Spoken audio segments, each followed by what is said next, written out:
Good evening. We begin tonight with an unprecedented catastrophe developing across Australia and around the world, which is being labelled the biggest IT outage ever. Airports, banks, supermarkets, healthcare, government services and news organisations all affected. It happened suddenly and without warning, causing chaos as it impacts every aspect of our lives. Utter confusion at airports across the country. The only notable arrival, a global tech outage bringing computer systems to their knees. We've checked in online, but we haven't been able to get through. All the kiosks were down, like online check-in was down, so just been waiting here and going to see what happens. The planes may be able to fly, but the check-in system's grounded. Check-in and departure system is still offline. This was the moment Sky News was taken off air. Part of what he had to say. Fuzzy screens as the international blackout spread down under. This is probably the biggest outage of computer systems globally that we've ever seen. If we think about the scale of the optus outage just last year, this is that globally. Cabbies in the street, left in the lurch, all communications down. I noticed thing around 3:55. I'm getting in on the tunnel with the full coverage. As soon as I go out, there's nothing happening. Shoppers queued at the checkout, hit and miss if the register was working. Some supermarkets closing their doors altogether. I think about 10% of them are working, maybe. Queue's quite long, and they've started telling people as they go in now that they're probably going to be waiting quite a while, I think. So, yeah. Cash is king, I guess. The online takedown didn't discriminate. Among those having issues, banks including NAB, Commonwealth, Westpac and ANZ, just to name a few.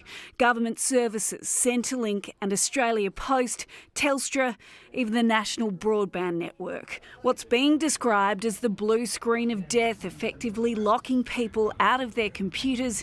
In the picture, cybersecurity company CrowdStrike, who, in their own words, secure the most critical areas of risk and stop breaches. With CrowdStrike, you get AI and industry-leading intelligence that keep you ahead of modern adversaries. So once CrowdStrike comes back online, those computers, when rebooted, will probably work just fine. The National Cybersecurity Coordinator blaming a technical issue as opposed to a hack. After 3 hours of mayhem, sanity and systems are tonight slowly coming back online. Tiffany Genders, 9 News. So our tech expert Trevor Long joins me now at the desk. Trevor, the scope of this, as we know, is massive. In a nutshell, just elaborate on what's happened. This is a third-party software company that is meant to provide security services to big business, and that stops those businesses becoming vulnerable to attacks like Medibank and Optus were. So basically that company's had an outage and all the computers associated with those companies are not working. Whether that's a check-in at an airport or the retail services at a supermarket, they simply won't work because they don't feel, the computer doesn't feel it's secure enough because its security system has disappeared. OK. We just heard in that report that some systems are now rebooting, but the effects could linger for some time, couldn't they? Yeah, my information is CrowdStrike has found a fix, but whether they've deployed that or not is yet to be determined. But what's happening is IT departments around the world are finding a way around this and bringing systems back online. It may not still be many hours before we see true resolution to this problem. Obviously, businesses have IT departments, individuals at home don't. Is there anything we should be doing?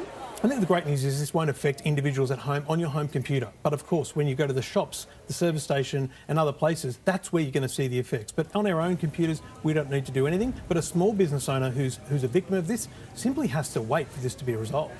The repercussions of this are going to be huge, aren't they? Contracts for companies like this include downtime. They know things won't always be right. So we may not have breached past that point of no return for them yet, but companies that are financially affected, I would suspect, will go down the litigation path here to try and recover their losses. This will be millions and millions of dollars in Australia alone, let alone the global impact of this. For a publicly listed company like CrowdStrike, this could be quite damaging. We greatly value your insight, Trevor. Pleasure, Thank you Georgie. so much. Well, we have reporters around the city tonight to explain the impact of this cyber outage. Let's go first to Erin Ramsey, who's at Sydney Airport. Erin, what can you tell us? Are flights delayed or cancelled?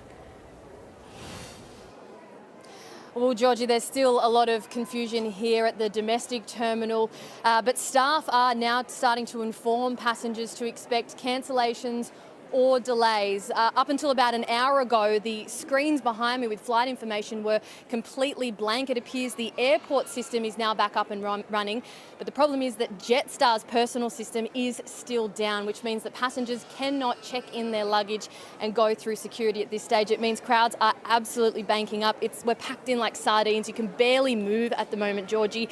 People have been waiting in line for hours, 2.5 to 3 hours since this afternoon, still unsure exactly what to expect. Jetstar is telling people to leave extra time if they are coming to the airport to check in tonight, but there is still a lot of question marks over when this system will be up and running, and this will definitely have a flow-on effect for flights right across the country and the world. Georgie? OK, Erin Ramsey, thank you for that. Let's now go to reporter Elizabeth Bryan, who joins us from Crow's Nest on the North Shore of Sydney. Lizzie, major supermarkets have had to close.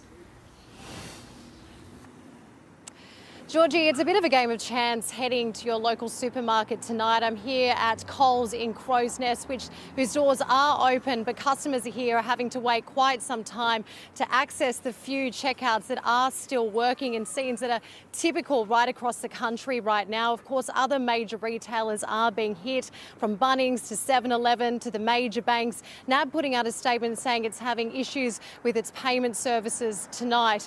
This outage is certainly not differentiating between the biggest corporations and even some independent small retailers, who many of whom are telling us are being forced to close their doors early tonight as well. Lizzie Bryan, thank you. Reporter James Wilson joins us now from North Sydney. James, we understand an IT issue at a cybersecurity software company is believed to be the cause. What more can you tell us?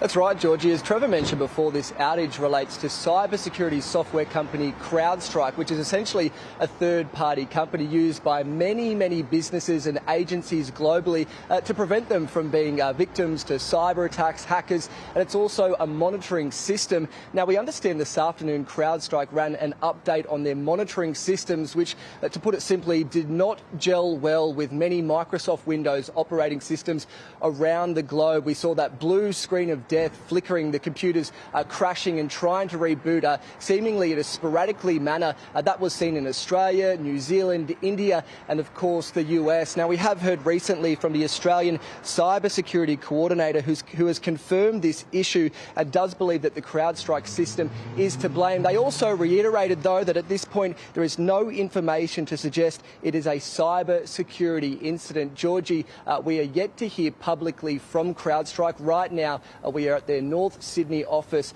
here in Sydney. We've reached out for comment but haven't heard anything. Obviously, operators here would be frantically busy trying to flesh out this issue so these systems can get back online tonight. Georgie. We will stay across it, James. Thank you very much for that update.